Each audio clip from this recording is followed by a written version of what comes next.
it is very difficult to deny the fact that Black men will often excel physically.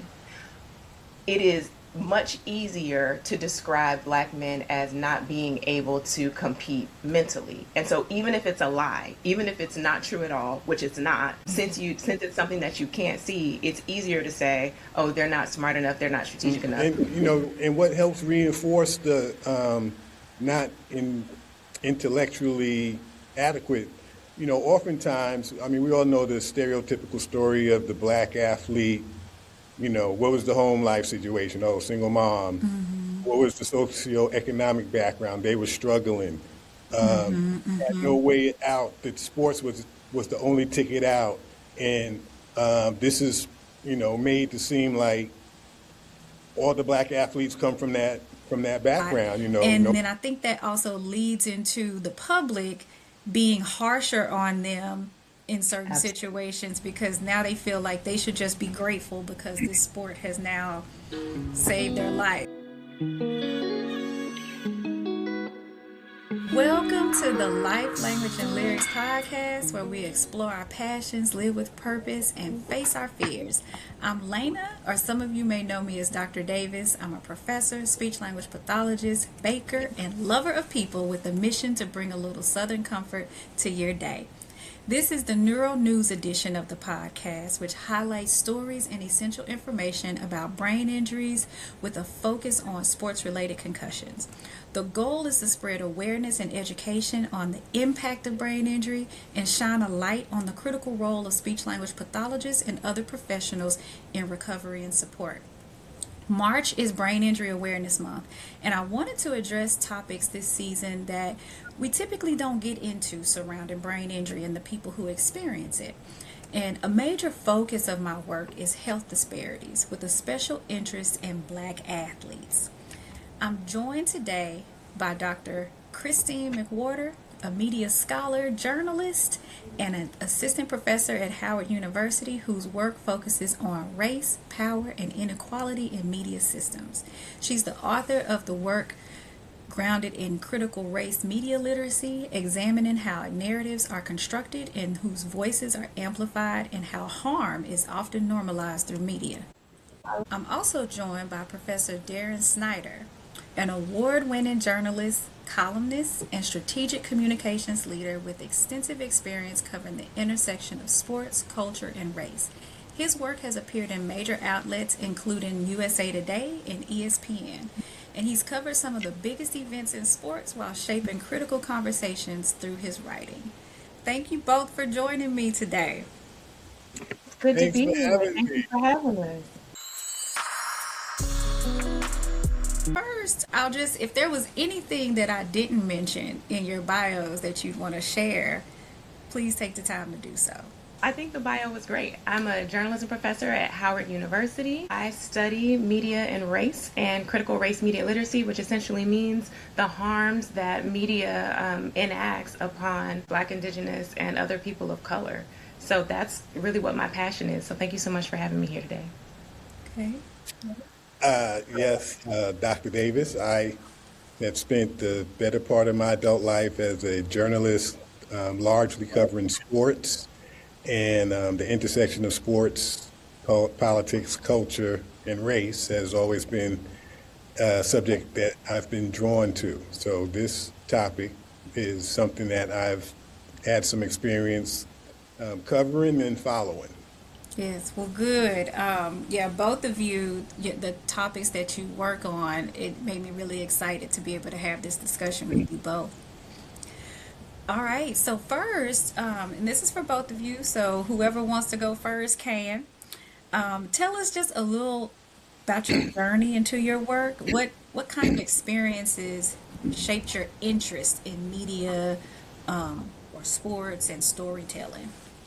You can go ahead, Professor Snyder. Oh, okay. I'm old school. I think ladies first. I'll go ahead. So, I was always a avid reader growing up as a child, an avid sports fan, and someone who always got good grades in writing. So as I went through my education, at one point I thought I was going to go to law school, but then I said, no, I don't want to do that. What else can I do? And I always loved sports, always loved reading about sports. I said, well, maybe I'll write about sports. So I switched my major from English to journalism and graduated from HU, and began my career in journalism as a sports journalist. And I rode that out for like 3 years or so full time, and then been doing it as an independent journalist pretty much since then. Wow. Thank you for sharing that. Yeah, that's awesome. Awesome.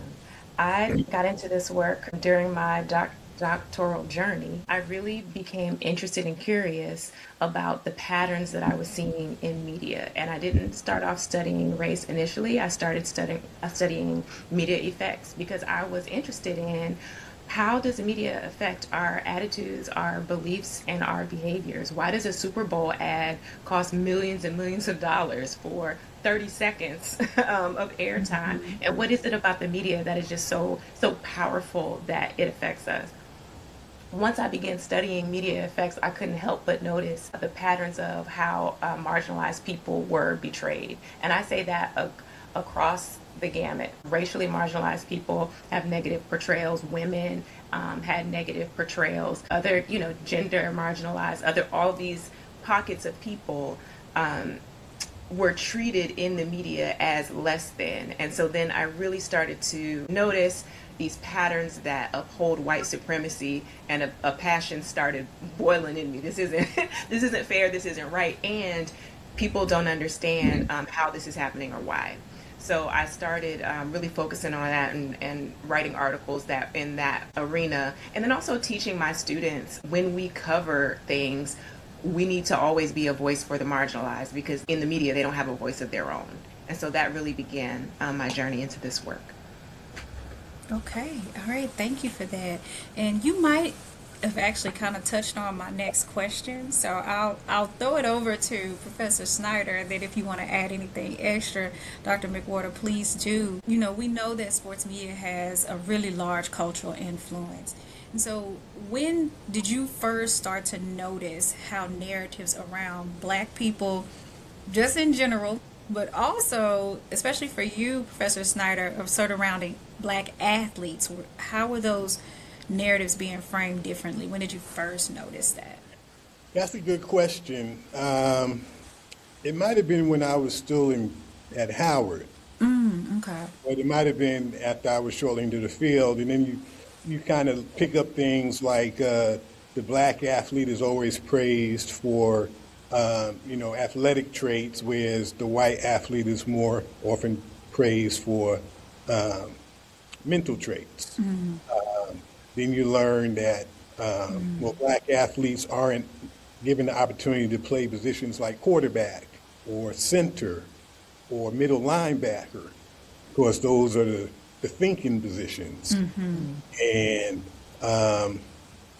those things started to come to light, and I was like, wow, look at that, and never really accepted the premise that, we are intellectually inferior, which always was interesting because, some would argue, well, it looks like you're physically superior. I'm not saying we are or we aren't. I'm just saying we're not intellectually inferior.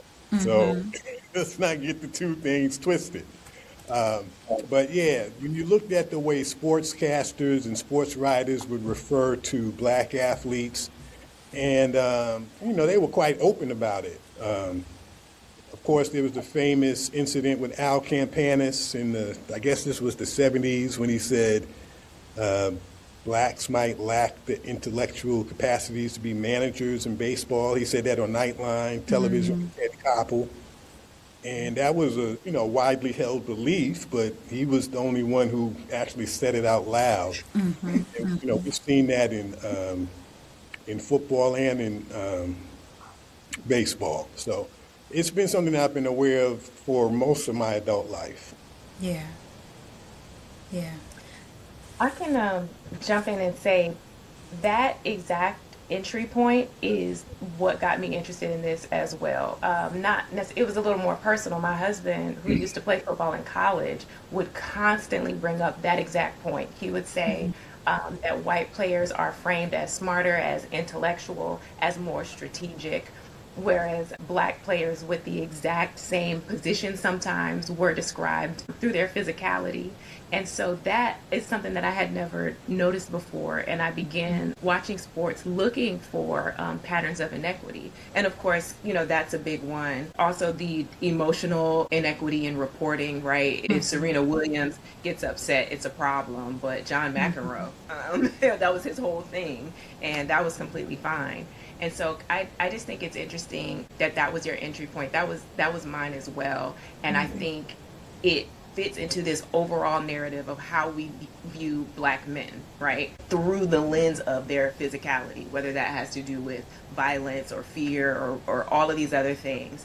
Black men are portrayed as primarily physical beings and not mental, intellectual, or strategic beings. And not just black men, because as we've seen in women's college basketball, Dawn Staley, head of the South Carolina Gamecocks, she had to straighten out what some coach was talking about, how the way South Carolina plays, kind of like intimating, it's the implication was they're too physical, it's almost like they're not women. So we've had the same stereotyping and characterizations in women, of black women too, as athletes, when they don't fit whatever norm people think they should fit. Yeah, I think it's interesting that both of y'all spoke about that too, because one of the instances that I talk about a lot in my talks, because a lot of people in the speech language pathology world don't know much about like the NFL issue that was just not that long ago with the bias in concussion testing, and they were using a different set of norms for black players, right? And it was based from research from the early 2000s, which is still not that long ago. But in that research that was looking for the norms, they literally said that it was the premise that black people function cognitively lower than white people. So they created a set of norms that gave us a higher scoring on the test. And so the problem with that was when they were actually experiencing cognitive difficulties related to dementia, or whether it was suspicions of CTE, they would get denied a payout because their scores would show that they're in the normal range while they're actually experiencing difficulties. And that was just 2023, 22 or something like that. It was very recent. So though what y'all talk about, over time, it hasn't changed very much. Thank y'all for sharing. Yeah, it was 2021. 2021, okay. Yeah, 2021. And, they said basically, well, y'all are starting off from a lower cognitive level, so any decline is not you haven't declined as much because you started out lower. Exactly. Which Exactly. And my stance on that is, why are we not looking at the test? Because the test was not normed on black folks. The test was normed on white folks, particularly white men from the Midwest, right? And it doesn't mean that we're going to perform low, like we can perform high on those, but we problem solve differently. Not less or not better, but differently. And the way the questions are written, just like GRE, SAT, all of those kind of tests, are geared towards a more systematic way of thinking, when we tend to be more holistic as a people. So, okay, I won't get on my soapbox so I can. Right now. I love to learn. So also, as somebody who studies brain injury and cognition, I often see how athletes are celebrated for playing through pain. When you reflect on the culture of sports coverage, what messages do you think audiences are receiving about injury, toughness, and masculinity even? Yeah, well, it goes beyond sports. It starts like in childhood when the boy falls and skins his knee. Yeah, come on, you're not hurt, suck it up. And the girl, she could fall and skin her knee. I'm like, oh, poor baby. Yeah. Get a kiss on the boo-boo. And that's baked in from the beginning. And then especially if we're talking about football in particular, which is, one of the manliest of manly sports you can play. Pain is part of that game. You're inflicting pain on one another. That's one of the purposes of the game. So, one of the worst things you can be called is soft, so you're supposed to suck it up. You're supposed to get out there and keep playing. And that's kind of baked into the ethos of the sport. Yeah. Fortunately, I think it has evolved some now, especially with all of the discussion about CTE and concussions and brain injuries, but it's still baked in. Yeah, I agree with that, because I think, when we talk about concussion, it's invisible. And so particularly when it comes to injuries that you can't see, that's where sometimes that, especially being called soft or being described as having a mental health issue, comes into play. Absolutely. I think too, when you're talking about the NFL and masculinity, one of the ways it's a false masculinity, right? Like, it's not the real traits of what makes a good man. And I think one of the harmful things about that masculinity is how it, excuse me for the break, I'm just trying to think through, it portrays, specifically the NFL, it portrays these young men as not whole people, right? Like, all we care about is your ability to be tough, your ability to be hard, and then playing through the pain essentially means that they're not taking regard of the holistic aspect of these men. You said that these brain injuries are injuries that we can't see, so it's harder to recognize. A lot of times you don't even know that they have these injuries until they're 40, 50, 60 years old. By that time, the NFL has discarded them, right? By that time, they're looked at as older men and don't have the virility or the strength anymore. And so masculinity in the NFL, I think, takes a whole, it reduces people from being holistic human beings to just this one thing. Like, the only thing valuable about you is your manhood, and that manhood isn't even real manhood. It's manhood that we created, as Professor Snyder says, manhood that's fake, right? Socially constructed. So the way the NFL does that and commodifies these young men, as long as you can make us money, you're a person, not as long as you're a whole person. Not even past the point where you can even play for us anymore. We don't even care about your life beyond that. We just want you to be big, strong, inflict the pain until you're 35, and we don't care about. And there's this long history of that, right? About the commodification of black bodies for the usefulness of an organization and not anything past that. So I just thought that is such a harm to our athletes, but particularly in the NFL, this construction of masculinity. Yeah, thank you for that. Okay, Dr. McWhorter, your work in critical race media literacy, it examines how media systems produce and protect inequality. What does that framework help us see that the average viewer might miss? Well, critical race media literacy really is a set of skills that help us understand how media can harm a person of color.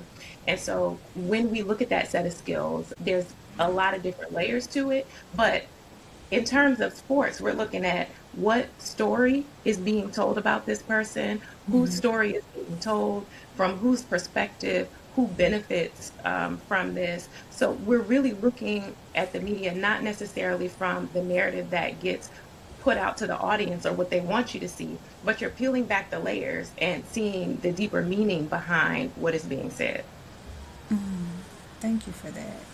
And when we look at coverage of black men, I know you've kind of touched on this a little bit, and if you want to refer specifically to athletes, you can, but you don't have to. What are some of the patterns related to the inequalities that you've seen repeated over time? I can do both because honestly, a lot of the patterns are repeated within sports. But when we're looking at Black men, primarily we see the portrayal of them as violent, the portrayal of them as inadequate, the portrayal of them as lazy. And so those are the three really overarching repeated portrayals. But then when you get into sports, some of those are repeated and maybe to a more nuanced degree. When you see an athlete, for instance, get in trouble in some way, you see that repeat, that laziness, that it's a core portrayal of I'm trying to think of the word I want. It's of inadequacy. That's what I'm trying to say. It's a core portrayal of inadequacy. So even when you see like a young man, a young athlete get in trouble, it goes back to, he didn't want to follow the rules. He was bad. He was inadequate in this way, and not looking at the larger systems, right? Like what happened to this young man? How did he grow up? What happens when you give a person millions of dollars and they don't have any training financially? They don't, haven't been prepared for that. So over and over, we see that there's portrayals of men as not adequate. We talked about that earlier too with Professor Snyder when we were saying strategically we don't think of men intellectually or in an intellectual capacity. The athletic realm reinforces that, right? When you look at the athletic realm, it is very difficult to deny the fact that Black men will often excel physically. It is much easier to describe Black men as not being able to compete mentally. And so even if it's a lie, even if it's not true at all, which it's not, since it's something that you can't see, it's easier to say, oh, they're not smart enough, they're not strategic enough. Media is a system. It's a system of harm, and it's a system of white supremacy. And so it's very difficult for the media to say Black people or Black men can't compete physically. They can't say that because we can see it. We can see it with our eyes that a lot of these men are excellent. They're fast, they're strong, they're competing. And I won't say genetically, but in the game, a lot of times that you'll see that the Black athletes are superior. It's much easier to tell the lie that they're inferior mentally. You can make up a whole system where Black men aren't smart enough, Black men don't, have the backing, they're not strategic. And so we see media as a system that tells these lies about Black men, both on the field and off. And what helps reinforce the not intellectually adequate, oftentimes, we all know the stereotypical story of the Black athlete. What was the home life situation? Oh, single mom. What was the socioeconomic background? They were struggling. Had no way out. That sports was the only ticket out, and this is made to seem like all the Black athletes come from that background. No one came from a two-parent household, from parents with college degrees who scored well, had good grades in schools. The main story is like this is these guys' only ticket to success. And, media, we see more Black success in athletics and entertainment than in corporate America. That's, the cameras on the athletes and the entertainers, not necessarily the Black CEOs and scientists and engineers and whatnot. So, sports kind of helps give this portrayal that this is really all we got going on, Yeah, that makes me think, too, about when they're presented in that way, right? Because you see those, like, how like during the game or on, because my dad is always watching, I don't know, I think it's ESPN, and how they'll show like those background stories of the players, and I do remember seeing those a lot. And then I think that also leads into the public being harsher on them in certain situations, because now they feel like they should just be grateful because this sport has now saved their life, right? Interesting. The funny thing is, a lot of times, or maybe not necessarily in football, but certainly in basketball, that's not even the case anymore. So many players are being groomed specifically for the situation, and they've gone to top colleges, or a lot of their parents already were playing basketball. A lot of their parents are famous. So that narrative of just being poor and coming from those backgrounds, that's becoming less and less of the norm, but that media portrayal is still as strong as ever. Okay, thank y'all. Now, Professor Snyder, you've covered some big events during your career, from Super Bowl to NBA playoffs, all the things. From a journalist perspective, how do newsroom dynamics shape the way stories about athletes are told? The same way it shapes the way stories about black people in general are told. You know, for a long time, I'm sure you're aware, the journalism industry, sports journalism was very opaque. Not a lot of melanin in the press box or in the newsroom, in the editor's chair. So a lot of the stories are going to be framed in the ways we were just speaking, and it's not even always, I don't think it's always, it's just subliminal, I think, for a lot of times. They don't really know better. They just see us the way we've been seen through media's eyes for a long time. And some of the media for a long time, they'd be pounding the drumbeat for supremacy, you know. That the whole integration of college sports for a long time was a thing. College football, there's a before black players and after black players division in college football, where you finally had these schools in the Southeastern Conference accepting black players, and now it's hard to find a lot of white defensive players in the Southeastern Conference, for instance. It's like they're almost all black. But there was a time when they were all white because they didn't want to play with us. Now we have the majority of quarterbacks are black, but there was a time when, you know, having 2 or 3 was a great thing because they didn't let us play quarterback. Yeah. And now we're seeing the same struggle in the front office, you know, executives and head coaching. Just a lot of resistance to the idea like, hey, you know, the black guys can do the same things as the white guys if you give them a chance. And the thing that's kind of good and bad is like sports on the field has always been not always, but it's come down to now like a meritocracy. So like if I can beat you out, even if you're white, they're going to play me. So that's what you see in college sports a lot, but you still don't see it necessarily in the people getting opportunities to be head coaches or the people getting the opportunity to be the executives in charge. Yeah. And that's where I think a lot of the old school thinking is still in play. Yeah. There used to be, I don't know if the organization is not doing it anymore, but there was this, it was called Tide, and they would do a race and gender report card. Richard Lapchick. Yep. But I haven't seen one in the past maybe 2 years, I think. I believe he still does it. Okay. Maybe I they're believe just a he little does. behind. But yeah, I noticed I don't think that. I don't think it's getting as much pub maybe as it used to. Okay. Yeah, I noticed that, you know, we'll see like, well, I think basketball had a pretty high rating of executives that were diverse in terms of race and gender, but football, football, baseball, I mean, it wasn't a whole lot of black folks in baseball anyway, but there definitely was a big difference in who was actually sitting up in those administrative roles. I also wanted to ask you, Professor Snyder and Dr. McWhorter, please feel free to jump in on this if you want to. But you kind of touched on this a little bit when you were talking about how some of that language around injury has softened some now that we've been talking about concussion and things like CTE.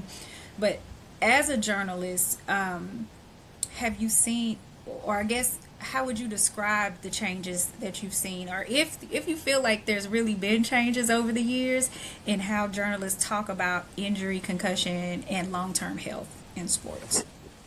Yeah, I think there's been a tremendous sea change regarding that. For one, well, first, when the league first started addressing concussions was like in 2013, but they were very much like, nah, there's no problem with concussions. That's not an issue. It's not an issue. Yep. And they they were like big tobacco saying, "Oh, cigarettes don't hurt Yeah, you." absolutely.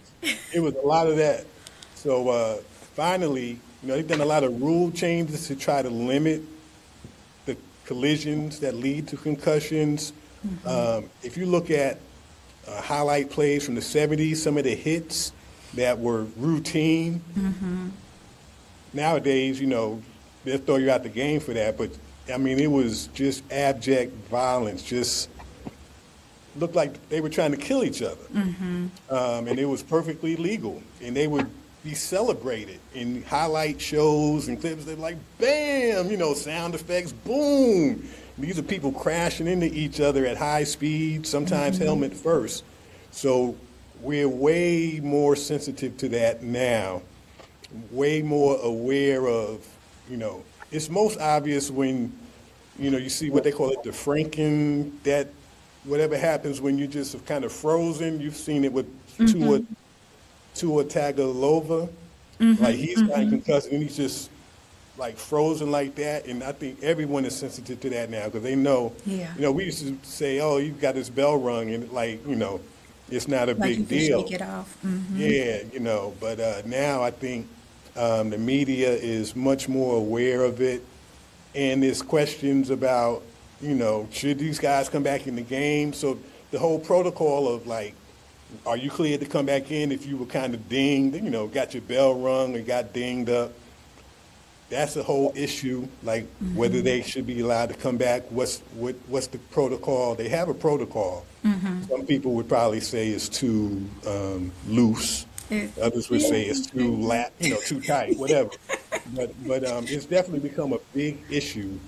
The movie Concussion was a big deal with Will Smith and the doctor he portrayed. Dr.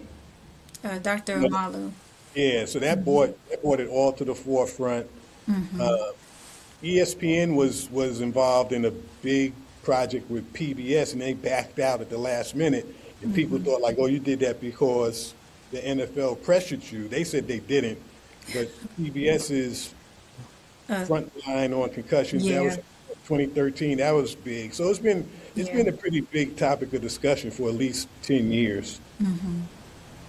Yeah, I do notice that because I do appreciate when I hear the commentators say, "Oh, that was a big hit. It looks like he might have a concussion," and they kind of have that conversation while they are commentating, which is a really good thing.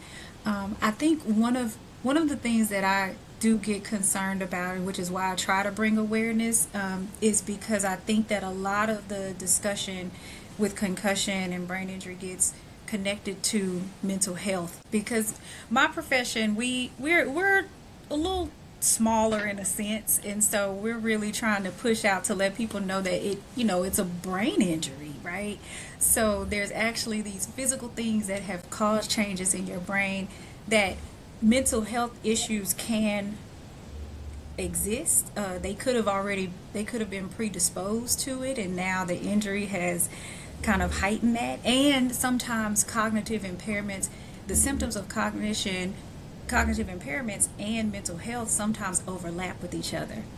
And one of the things that I really want people to know is that it's not always completely mental health, because sometimes you can take medications and help that, but if there's still something going on, there's probably some cognitive impairments too. So that's my hope, is that will start to become more of a conversation. But I agree with you.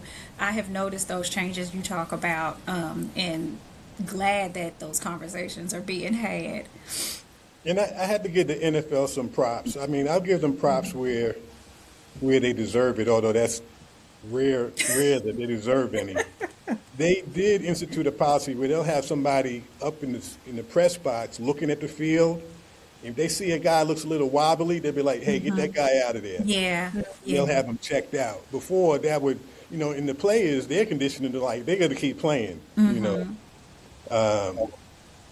So that is something that I will give the NFL credit for, that they really trying to look out for the guys when they don't look out for themselves, at least in that regard. I wonder how much of it, though, is PR. like I know that they're making a lot of changes, and they look like good changes, but some of these changes look like they're just changes on the surface that don't really affect the issue. Like I remember having a conversation with an athlete about them changing the helmets and the helmets having a special padding in the helmets. Well, from what I understand, and please talk to me, Dr. Davis, the helmet doesn't actually make any change, right? Isn't it something that happens on the inside of the skull? So that no matter how much cushion you have, they're still at risk for injury? Yeah, so the research on the new helmets has been inconsistent. Wow. And what it does do is really what helmets do is they keep them from cracking their skulls. It keeps them from cracking their skull because when we get to a cracked skull, now we're at more like moderate to severe brain injury. Um,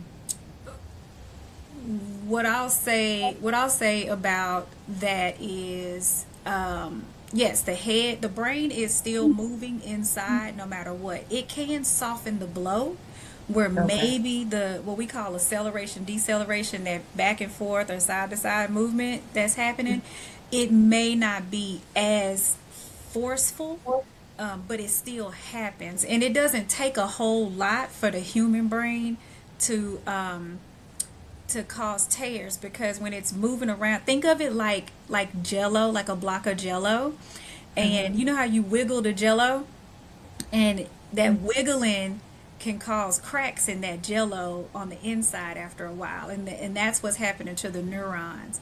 So even if it, because you could, if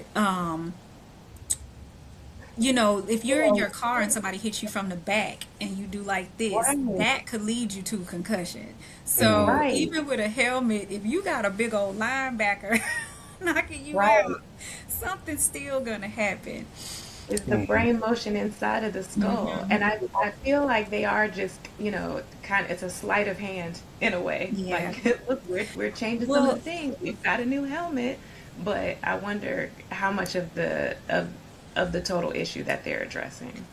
because implicit bias still exists. I was at a concussion conference, and there was a former NFL player who was talking about his past issues with. He did experience concussions, but he also dealt with depression.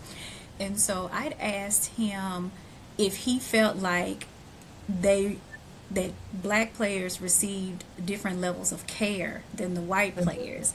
And he said that what he experienced was that both of them could go back to the blue tent, but they were going to keep the white player much longer than they kept the black player. So with them, they made, like, even if it's a physical injury, they going to give them a shot for some pain and things like that. And so he felt like they weren't getting as detailed of care as the white players.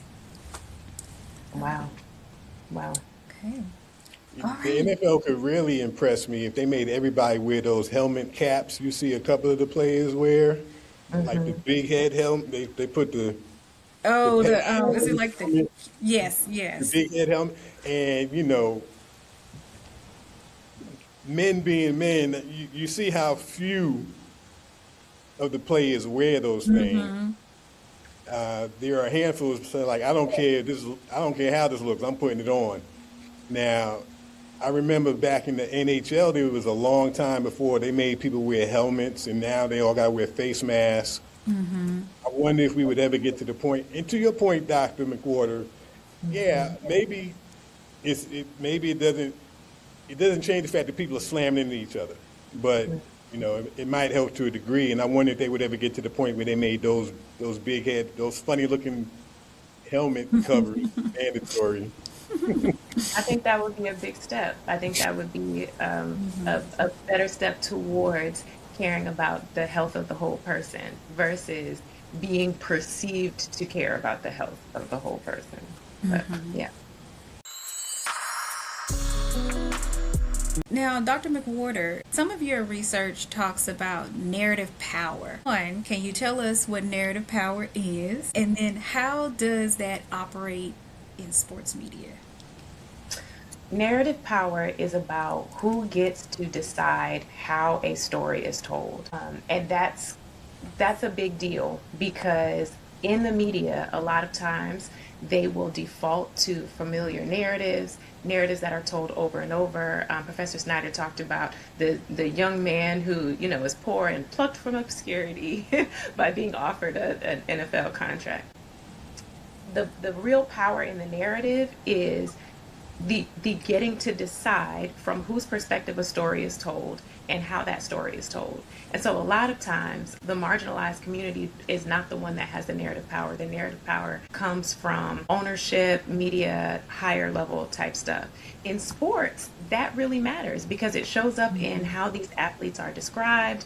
It shows up in their ability, or I would say a lot of times their inability to tell their own story, whether that's the story of what happened like during the game while they were playing and what perspective that comes from. We talked about that whole strategic versus physical narrative, but then also stories about who they are in terms of race or in terms of their personhood. The stories, even visual stories about who Serena Williams is and, caricatures that are written about her, drawn about her, that whole thing is outside of her ability to tell her own story, right? When it comes to athletes that have these big explosive events, I think the challenge is not being able to tell that story from their own perspective. And so narrative power really talks about who benefits from the story that's being told and how that story is portrayed from the outside. Okay. You see that a lot too in like at some point we began to realize like, wow, when they talk about the white mass shooter, they do, let's look into his background and this was his upbringing and whatnot. But then when they talk about the black person who runs afoul, well, they find, something that maybe the person did years ago, digging up juvenile records, and not much of an attempt to understand, what led to this. But they always want to know what led to the other people's thing. But it's almost like the narrative is like, well, y'all are predisposed, so we don't really got to look deep into what caused this individual. That's just who y'all are, Yeah. So I've seen that a lot, just not in sports, but outside of sports too. Even in the terminology that gets used, there's research that talks about when a person of interest is a person of color, they'll use the word suspect on the news. They'll report it by saying suspect. When it's a white person, more often than not, they will use that person's name, which of course is humanizing, right? And we understand them as a person, not just through a predetermination of guilt. So yeah, that whoever writes the story has the power to describe people any way they want. They have the power to withhold information that they don't think that the public would take well, and they have the power to shade a situation in any way that they feel. And so that's one of the things that upholds media systems. And again, even if sometimes it's subliminal, they might not even realize it, but it's just been so ingrained over generations, I think that's why it's important for your type of work, Dr. McWhorter, and everyone else to be like, hey, you need to be looking for this implicit bias and, looking at how do we cover black missing children versus white missing children? Why does the guy who shot up South Carolina church, why did the cops take him to Burger King, and the other one who's trying to, surrender peacefully, he might get shot, all of that. So it's definitely part of the narrative power of the media, which thankfully is, I think, changing some because we have more ability for the public and individuals to bypass the media's gatekeeping role and just, call a spade and not get caught up in the traditional stereotypes. Yeah. It makes me think about with Antonio Brown. With all of those. As a character. Yes, very much so. And so when that story was first breaking, I didn't know that he was actually physically hurt also. at that same time. I have to say which story because there's been so many Okay, Antonio that's Brown true. stories. That's true. I did an episode in talking about the concussion bias with a friend of mine, and the game where the final game where he took his He walked off the gear off. field, started taking his Yeah. gear Well, off. she was saying that he actually, I think he had hurt like his foot or ankle or something like that, and I think he was being pressured to go back in the game, even when he. You can tell me if I'm wrong or not. I don't remember what his explanation was. That's possible. Yeah, that's what I was hearing, and so but nobody was talking about that. They were just talking about the way he was acting, but not realizing that he very likely felt like he wasn't being listened to. Now, what all the things that came after that, I I don't know. I know that there were a lot of people saying possibly CTE. I did some posts about why we are concerned because I try not to put that label on people, even though we know it's a possibility. But that was probably one of my biggest, I guess one of the more impactful moments for me of realizing that we're not always getting the whole story, and we're getting what they want us to see. Well, I know his teammate was trying to tell him, please don't do this, please don't. He was trying to stop him, but then he just walked out the end zone and very bizarre. So, I guess I don't know what he was thinking, what was in his mind, if he was hurt or whatever, but based on his history, he already had a pretty long history of kind of bizarre behavior, or, rebellious behavior. So that kind of played right along into it. Yeah, it probably doesn't help much when you when you have something really going on. Professor Snyder, I wanted to ask you in terms of journalists as related to sports. Do you think that journalists feel pressure either directly or indirectly to protect the business of sports? That's a good question. And journalists, I think not necessarily individual journalists, perhaps, but some journalism organizations, like ESPN, for instance. It's been pointed out before, you can say that they have a vested interest in the success of sports. So to what degree would they cover it that it might harm the product? They might, some of the editors of the day that might make decisions based on how this might affect the local franchise. I guess there could be individual reporters and columnists who are thinking like that.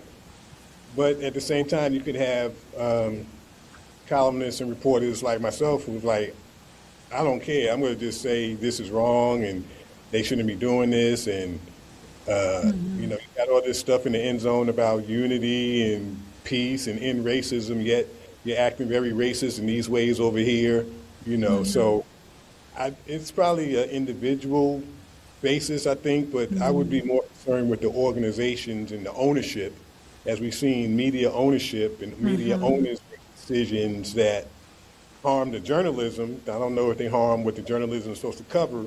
They definitely harm the journalism. So I would say I'm more concerned with the ownership, especially as we get more consolidation of ownership, which is, something to worry about. Yeah, that's good. Thank you. So I'll ask y'all this to kind of wrap up the language section. What do you think that more responsible sports coverage around brain health, around concussion, for athletes might look like?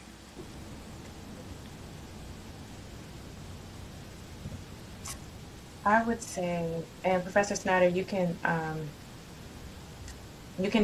jump in.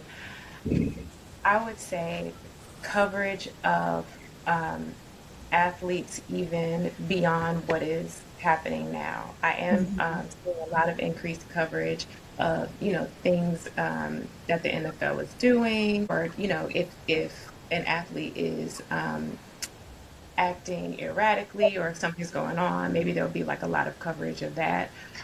I would like the media to have more education about what happens down the line. Like, what does this look like when people are older? How does this affect their lives? What are some warning signs, or what do people, need to look for in order to understand that this is happening? Media is entertainment, but when we get into news and journalism, it's also education. So a responsibility to let people know what warning signs look for, how the disease works overall, or how, it's a brain injury looks in a person overall, I think would be great to see in coverage. Yeah, I think to a large extent, it's been pretty responsible, especially when we get stories of football players dying by suicide, and several have donated their brains for research, and it's been discovered they had CTE, and we've had stories of the players who have had problems getting their settlements. Some of it was based on the race norming. So I think that to a large extent there's been a good amount of coverage on it. Now we know, like, if people aren't reading those stories that much, then it we might not see as many stories on it. But I will say that has become an issue, since 2021 at least, when the settlement for the race norming came out. And ever since the CTE and concussions became an issue, I think there have been stories done that kind of really dive into it, talk about how hard it is for some players in their 40s, 50s, and 60s after years in the NFL. So those stories are out there. Yeah, I would agree. I would agree. What do y'all think that young journalists and students should learn about race, media, and sports storytelling? And before you answer, I will say that I do think y'all are doing a great job at Howard, because I've had some of your students to interview me on these topics, which has just made me really excited to know that, one, I get to talk about what speech pathology does in that area, but to know that they're interested in wanting to like cover different aspects of the athlete and when it relates to brain injury. So what do you think they should learn about race, media, and sports storytelling? Well, I think the first thing that any journalist needs to know, but especially in terms of race and media, is that storytelling is power. Media changes the way that we live our whole lives. We consult media about every single decision that we make.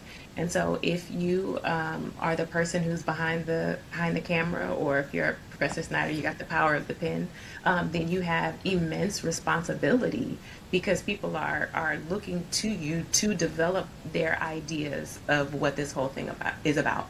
And so storytelling is always the first thing. Second, race is always present, but race isn't always present in storytelling. And so it is our responsibility, if a voice is marginalized or if a perspective isn't shown, we introduce that perspective into the conversation, into the landscape. And then in terms of sports, I think students have a responsibility to highlight the framing that exists within the sports realm, and then to change it as well. If something isn't being discussed well enough, for instance, CTE, brain injury, if something is being discussed only from a particular perspective, we as journalists have the power to introduce ideas into the media landscape, into the conversation, which eventually goes into introducing those ideas into the minds of people, right? We're the conversation starters. We're the conversation marketplace. And so it's our responsibility to bring those ideas in, and so that people can have a clear understanding of what's happening in the sports realm. Yeah, I would say that they definitely need to know the history, because to see what has transpired before and where we are now, to help connect the dots. I do think that, I was a columnist for most of the last part of my career, so, I'm not doing storytelling as much as I'm telling you, my opinion, that they're full of it over here. You know, they're It's your story. they're full of it. If I've written several times about why we keep singing the national anthem before all of these games. This is crazy. So anyway, know the history, and if you know the history, then you understand that there's always been a bias, anti-black, anti-minority, anti-labor, anti-college athlete. It's always been stacked against those groups, and to just call out stuff because stuff still happens. Maybe not as much or maybe not as blatant. Set aside that we can't get no head coaching jobs. Like it seems like now people are tired of complaining like we can't get an NFL coaching job. Just like whatever, they're just gonna keep hiring these guys, but we can't get fatigued. We got to keep calling it out. So I would say that we need to call out the stuff that's happening. Be aware of the history that led to it and where we are now, and don't let it just slide. Yeah, those are great points. Thank you both. Thank you both. I did want to ask you something. It's not really related to concussion, but it is related to, I think I would say narrative power. Are y'all familiar with Hood Anchor Ye? And if so, what do you think about? No? No. Okay, so sometime later this weekend, check out on social media Hood Anchor Ye. It's a young man in Atlanta, and he's not a journalist. Well, he is a journalist now, he calls himself, but he's not a trained journalist. But what he does on social media is he goes out, he wears a robe over his regular clothes, and he has some glasses and a microphone, and he goes out to scenes where like an accident has happened or a shooting or anything in the community, and he reports on it in a very Atlanta way. And he's blown up over time because the stories that he's able to get, and being able to get our side of the story and letting people tell their story in their own voice. You know what I mean? It's blown up over time. So I'd be interested to see what y'all think about him. I follow him. It's quite, yeah, because he'll go and it started out kind of funny because he would say, yeah, me and the team are here, but it's only him. And he'll say, we're out here. But he gets to the scenes before the police make it, before the other news stations, and it's quite interesting. So I think I would say check him out. It might be something interesting to talk about in your classes too. I am. Well, you said, to me, it's like, are you following the SBJ Code of Ethics, Journalism Code of Ethics? Not. Probably So not. that would be where trained or not, but it wasn't. There was a time when journalism wasn't a college thing. You would just start covering, but you got to learn what it means to not have a conflict of interest, to be fair, to try not to be sensational, those things. But I'm not mad at him. He sounds, I don't know. We might have to come up with a term between content creator and journalist, Yeah. Well, he's definitely a content creator. But he's reporting, he's reporting what he sees. He's talking to people. I have never heard of him or seen him, but that sounds like one way. A lot of people are not, they're turning off the traditional sources of news. So that he might have a very good news following in Atlanta. I don't know. Yeah, I think that's part of it. People look at, and this is the first thing that I encounter with my students, what is journalism? Because they very much believe it is picking up a microphone and going around and asking people questions about things. That is a part of the process, right? You do have to get primary information, But I think a very important part of this conversation is the verification of facts. And the average person doesn't have the means to verify the facts that they're getting. In a newsroom, you do. And so I think that people who are, I say journalism influencers online, that's a very needed service, right? People want to be entertained as they are informed. That's a part of this new media thing, right? We don't just want cold land facts. But then the other side of it is are we sure that the information is accurate? Are the people that you're interviewing credible? And how do we know that the news is what they're saying it is? So I think there's a very important space for journalism influencers. I think if you're saying the best of the best things and people aren't tuned in, then you're really not tapping into the masses. But that's the part that I see lacking sometimes, the credibility and the verification. And context. That's another thing that's important. It's like putting stuff in context. So you got to know, where does it fit in the larger picture? You got to know some history, But he sounds like an interesting follow. I'm gonna look him up. I want y'all to check him out, and then next time I see y'all, tell me what you think. I know one thing: we will be entertained.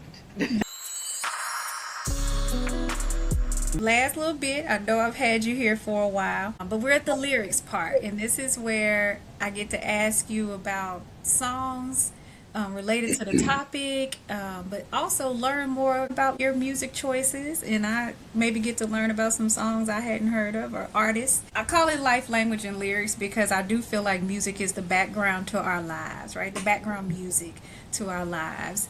And so the first one I want to ask you about is there a song that you feel like represents truth, resilience, or speaking up when systems try to silence the people? Well, truth is a child is born with no state of mind, blind to the ways of mankind. God is smiling on you, but he's frowning too. Hey. Because only God knows what you'll go through. Hey. You grow in the ghetto, living second rate. Your eyes will sing a song of deep hate. The places you play and where you stay looks like one great big alleyway. You'll admire all the number book takers, thugs, pimps, and pushers, and the big money makers, driving big cars, spending 20s and 10s, and you want to grow up to be just like them. Muggers, gamblers, burgers, scramblers, pickpockets, peddlers, even panhandlers. You say, I'm cool, I'm no fool, then you wind up dropping out of high school.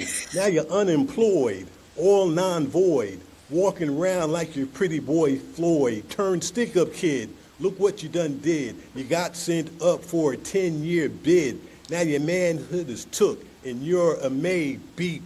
Spend the next 2 years as an undercover beep, being used and abused and served like hell, until one day you was found hung, dead in your cell. It was plain to see that your life was lost. You was cold as your body swung back and forth. But now your eyes sing the sad, sad song, how you lived so fast and died so young. So that speaks to a whole bunch of young, particularly young African-American men growing up in oftentimes urban environments, sometimes rural, and those circumstances leading to that outcome. That's been something that's been seared in my brain since it came out. Wow. Rebecca Snyder, if I would have known you was going to do that, I certainly would not have gone after you, because I don't have a rap. No, that was I great. think that is so deep. That was good. That's good. But that's truth. That's one truth. That's not the only truth. And sometimes people argue like some of the, that particular genre kind of glamorizes and makes it seem like that's the only credible, that's the real black experience. So you got guys who grew up in suburbia trying to act like they all hard from the hood and whatnot, which is a whole nother story.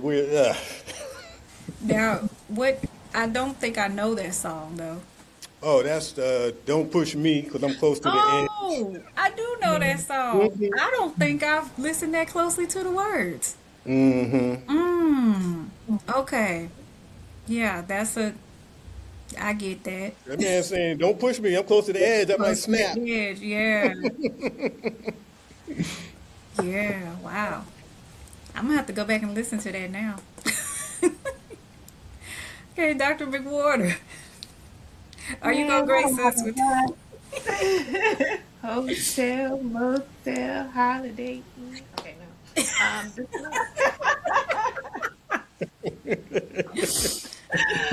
The song I thought about was "This Is America," Childish Mm, Gambino. I think mm-hmm. By who? it Childish Childish Gambino, Gambino. I'm also gonna have known to. as Donald I Glover. know that off the top, but I'm gonna look it up. You should look it up. I think the song and the video are just so deep, but it talks about the state of America.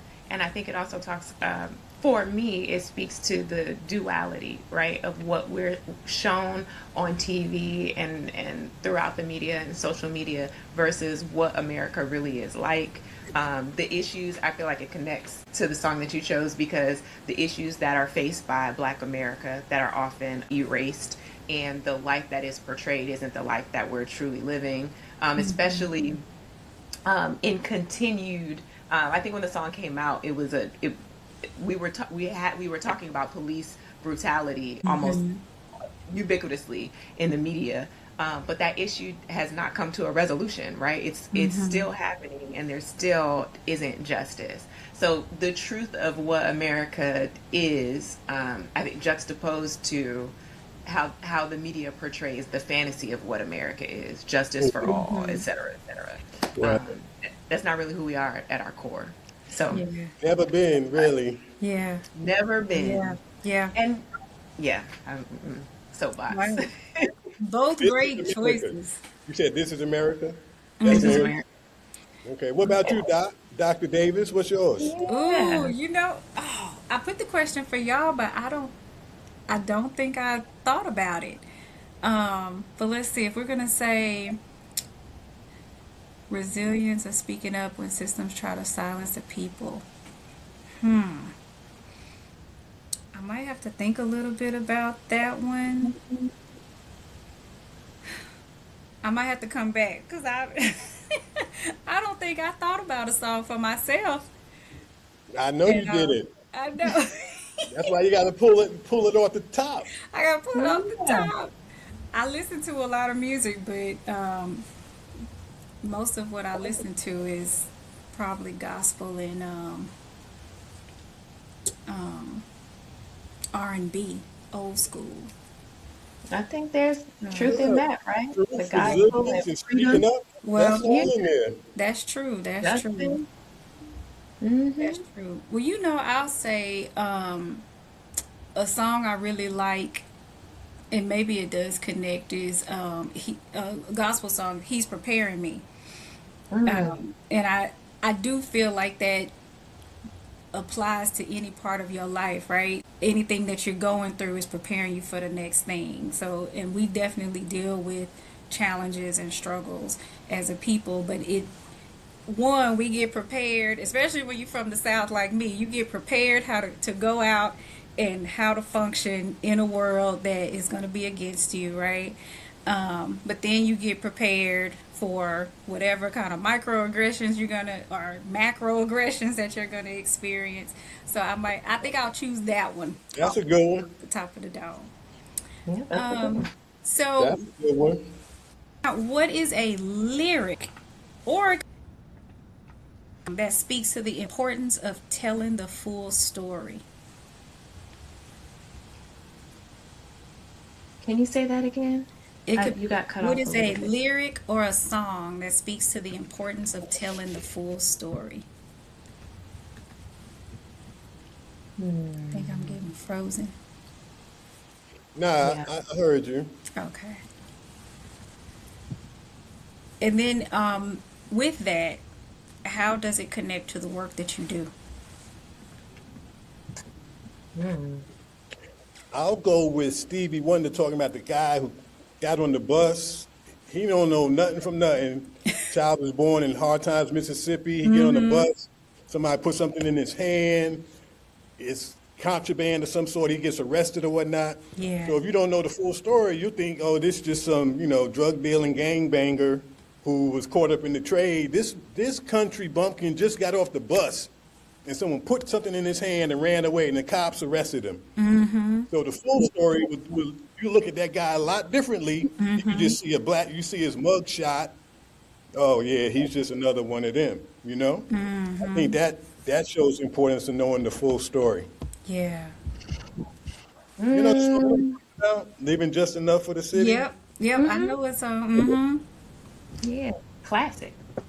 That's a good one. I thought of two, and I'm still in the justice arena. In the song "Glory," that's Common and John Legend. He has this lyric: "Justice for all isn't specific enough," and that I think that's pretty much connected to what I was saying before. But the portrayal of justice and the reality of justice are just two separate things, right? Justice for all is not specific enough. And if we are people who are telling stories that bring justice, then we have to be specific in who we're talking to and whose stories we're telling and what our mission is. I might be, I don't want this to be a reach, but we talk a lot about advocacy journalism in class and the lie of objectivity, right? Some people would say that journalism must be objective, which means you can't advocate with it. And I think that's patently false. Mm-hmm. I think we look at the areas that justice is needed and we storytell particularly to those areas, not by telling something false or not by being untrue, but by shedding light on places where light hasn't been shed before. Mm-hmm. So that's what that lyric, justice for all isn't justice enough. That's what that makes me think of. And the other song I thought of was F the Police. I have reasons. Because of what it, again, shined light on when the song came out, right? I remember being young and not being allowed to listen to certain music because they were being portrayed as gangsters. They were being portrayed as, this very anti-establishment stuff. But the truth is, they were talking about real oppression that existed that only now in this day and age are we bringing the proper light to it, right? The things that were happening behind closed doors and with authority back then were stories that were not being told. Only now are we validating all of the stuff that they were talking about back then. They were very valid to talk about that. So when I think about shining light on truth, when I think about telling the real story, those are the two songs that come to mind. Okay, that's good. I do have one for that. I think about the Ghetto Boys. My mind is playing tricks on me in connection to, especially to the work I do, because each verse in there, each guy is telling their story of something that they're battling with and struggling with, where on the outside you might just see them and think that they're just some dudes that's just hanging out in the street, or not being the man they supposed to be to their woman, and or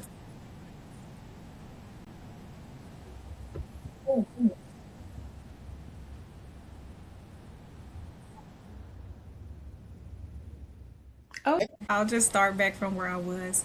So I was saying that the song that I choose for that is My Mind is Playing Tricks on Me by the Ghetto Boys, because they're each telling their own story that you might not really know what they're actually going through. Like, I feel like I'm not gonna say I'm a hip hop head because I don't know the music in that greater detail, but for me that was one of the first songs that I heard where Black men were actually expressing that they were experiencing depression or mental health challenges and different things like that.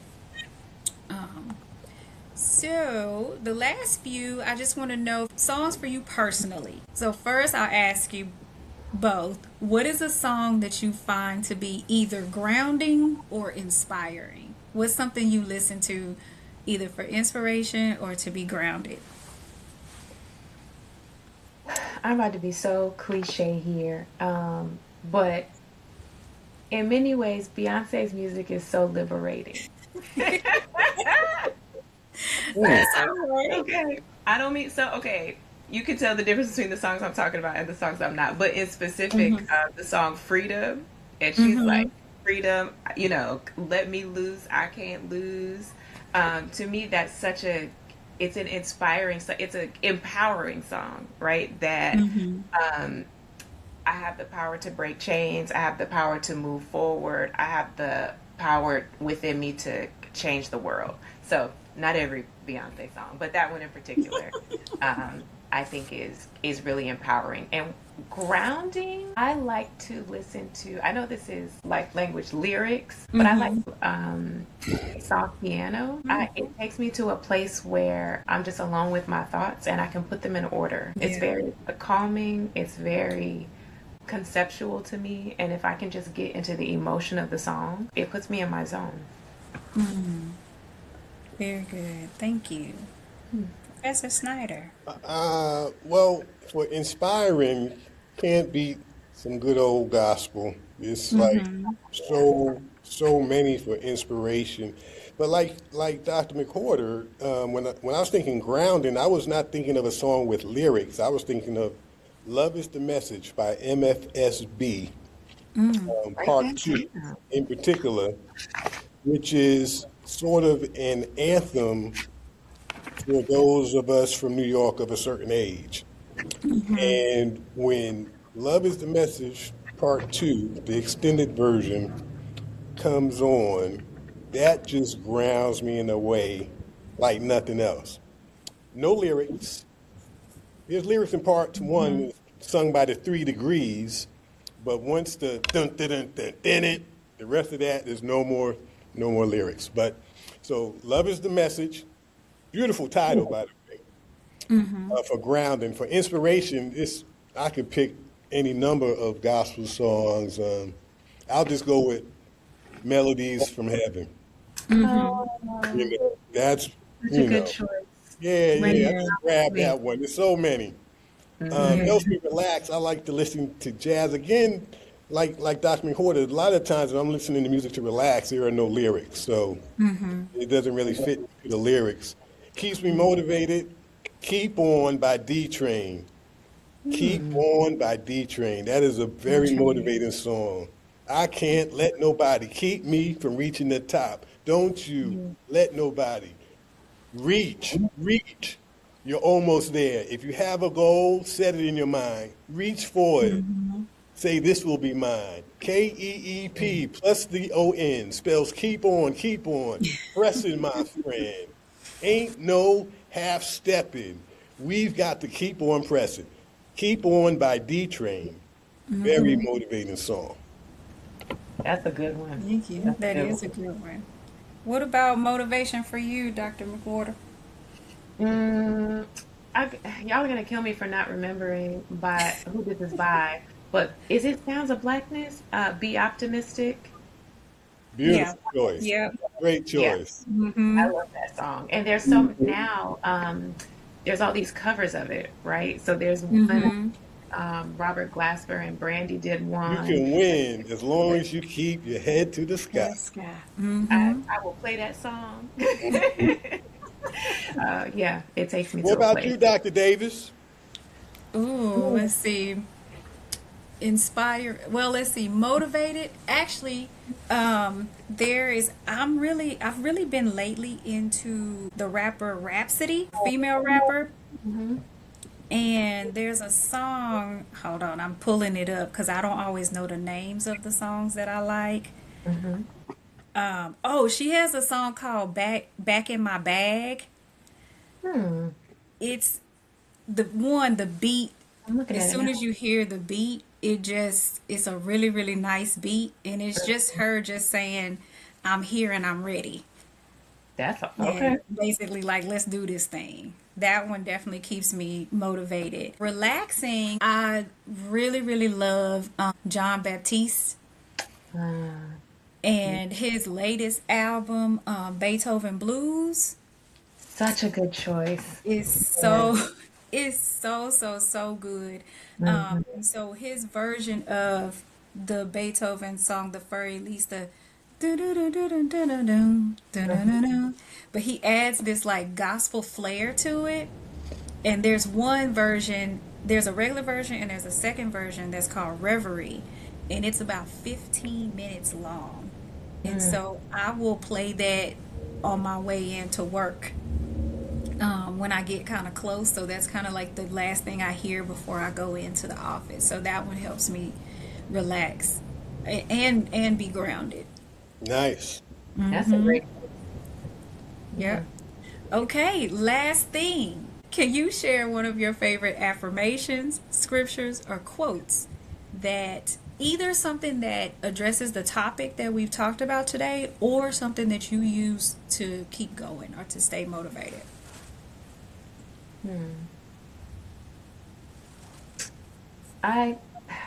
Mine's not related to the topic, but That's okay. okay. One of our family scriptures, trust in the Lord with all your heart. Why are you thinking the one I had in my mind? That's great. Yes, that was the one I had. I went right to that one. Y'all are so on one accord. We're So on one in sync. accord. My son and I recite Like, that. I'm gonna let her go every first. I'm sure. She's like, I said I'll let her go first. Ladies first. Well, see, you shouldn't have came out with your rap performance. Right. No, I feel like I couldn't come against You that, should have man. It took was your so scripture. good. The other one, that was mine. The other one is like the fruit of the spirit. You just Oh, name yes. the fruit of the spirit. Think Yeah. on these things. Yeah. Think Yeah. on these Yeah. things. That's a good one. That was I usually have like a scripture that I kind of repeat each year. Like that's like the one I'm focused on for the year. And the fruits of the spirit was me last year. I well actually I did that one for 2 years. I'm sorry, not the fruit of the spirit. The one that says, "Whatsoever things are Oh, lovely, pure, of good good. report. Think Yeah. on these If there be things. anything Yeah. praiseworthy in these things, think on these things." That's not the Yeah. fruit of the spirit verse. I do like the fruit of the spirit verse too, Yes. Yes. but the think on these things verse is like, yeah, let me think on these things and forget. Yeah. I keep that on my desk. I have that on my desk. It's a big old block, and I just turn and look at it when I need to. That's good. We got all Okay. kinds of connections up in here. Yes, I know. This is great. Now, to be very honest, I really really enjoyed this conversation. I'm so grateful that both of you said yes and that we were able to work this out together. I knew that there was going to be a lot of alignment, and I've learned a lot from both of you. Very similar, but also different and different perspectives, and y'all have given me a lot of things to think about too. In relation to the work that I do, I wanted to give you an opportunity if there's any way that you want people to follow you or anything you have going on or coming up that you want to share. I wanted to give you the space to do that. I don't have anything to share, but I know Dr. McWhorter does. I was just going to share who I am on all platforms. I'm Dr. Christine McWhorter on IG and also on TikTok and on Facebook too. I recently published a book, Building Critical Media Literacy. It's available on Routledge and on Amazon, but it discusses many of the things that we were talking about in terms of narrative power and portrayals of marginalized people in the media, racially marginalized people in the media. So check it out. Great. Thank you. And we can also put the link to your book in the show description. That would be great. That would be fantastic. Okay. All right. So that's a wrap for this episode of Life, Language, and Lyrics. I hope you learned something new and feel compelled to spread awareness about brain health and brain injury, as well as learning more about inequities in media reporting and how journalists can be more responsible in their reporting. If you enjoyed this show, be sure to like, subscribe, and follow on YouTube and Instagram. Your support will help spread the word and keep these conversations going. Until next time, take care, stay inspired, and keep showing up for yourself. See y'all soon. Bye. Thanks for having me. you.